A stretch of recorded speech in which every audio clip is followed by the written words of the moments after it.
Welcome back. Well, a question has come up: how do you crop an image without cropping it?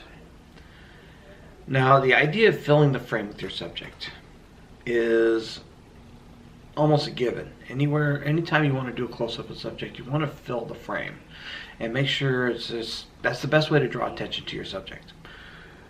So, how do you do it without cropping it? Because most lenses, while I agree, out in the field, you're going to be taking a picture with a regular lens and your subject is not going to be that close. So that leaves you with having to crop it in your post-production, whether it's Lightroom, Photoshop, or whatever, it doesn't matter. You're going to end up having to crop it. Now the problem with that is cropping will lower the quality of your image. Sometimes it's just barely where you can't notice it, but no matter what, the moment you start cropping is the moment it starts losing quality. So how do you do it with a normal lens and still filling the frame with the subject? Let's just say your subject is really small, like a flower. This is the picture I took yesterday, and this image is of a Queen Anne's lace during winter because they're not blooming, so it's just basically the skeleton of the Queen Anne's lace. I was able to fill up the entire frame and I didn't have to crop it even a little bit. And I was dealing with 100 and some millimeter lens, which doesn't have the focusing range to get me in that close. So how did I do it? I'll tell you. This is the way I did it. Now, they're a Vivitar, but it doesn't really matter. These are close-up filters. I'm not going to go into extreme details because you can find out more information about these online than you can anywhere else. But these are what you use.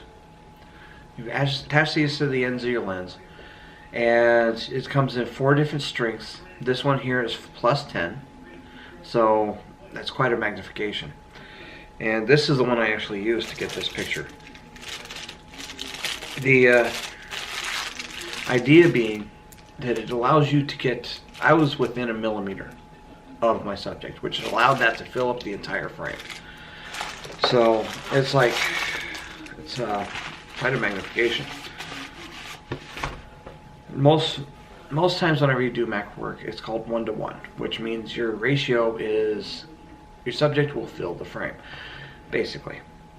This one will move beyond it because you can do it, you can magnify that image big time, and it'll fill it up. So 35 millimeters, that's about right. I guess this is about a 1:1. Most lenses are not 1:1.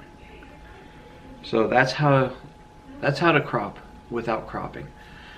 You just have to do it in the camera as much as possible, and if you can't, get a close-up filter set because that is the best way to accomplish that.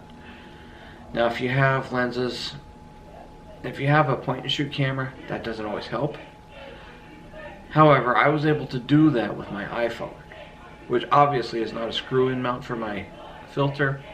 I had to hold it in front of the lens, and it actually ended up coming out really nice. I ended up photographing a tree bud, which was just starting to come out, and leaving everything around it. It was kind of a neat effect. Actually, I'll just put that at the end of this video so that you can see what I did. It's kind of fun, but just because it's designed to screw on the end of your lens doesn't mean that you have to keep it at that way. You can do it almost any way you want. It's for fun. You can do it. Keep it, challenge yourself with them. See what you can accomplish with these filters. And that's about it for today. So, if you like this video, please hit that thumbs up and please share it. And if you haven't already, please subscribe. I appreciate each and every one of my viewers and subscribers. So thank you, have a nice day, and enjoy.